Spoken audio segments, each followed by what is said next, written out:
બગવાડા ટોલનાકા ઉપર તીર્થ ટ્રાવેલ્સ નામની લક્ઝરી બસના પાટા તૂટી જતાં પાછળ નમી પડતા મુસાફરોના જીવ અદ્ધર. પોરબંદર બોટમાં ખલાસી કામ કરી વતન પરત આવતા બગવાડા ટોલનાકા ઉપર નડ્યો અકસ્માત. પારડીના બગવાડા ટોલનાકા નેશનલ હાઈવે નંબર 48 ઉપર બસના પાટા તૂટી જતાં મુસાફરોના જીવ અદ્ધર થઈ ગયા હતા.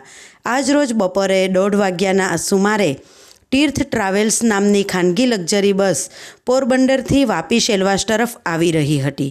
તે દરમિયાન બગવાડા ટોલનાકા ઉપર બસના પાટા તૂટી જતાં પાછળથી બસ નીચે નમી જતાં મુસાફરોના જીવ તાળવે ચોંટ્યા હતા. બસમાં સીટ કરતાં વધારે મુસાફરો ભરતા આ ઘટના બનતા લોકોના જીવ જોખમમાં મુકાયા હતા.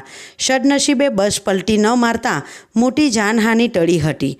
જોકે બગવાડા ટોલનાકા ઉપર જાણવા મળતા બસમાં બેસેલા મુસાફરો પોરબંદર બોટમાં ખલાસી કામ કરી વતન પરત આવતા હોવાનું જાણવા મળ્યું હતું.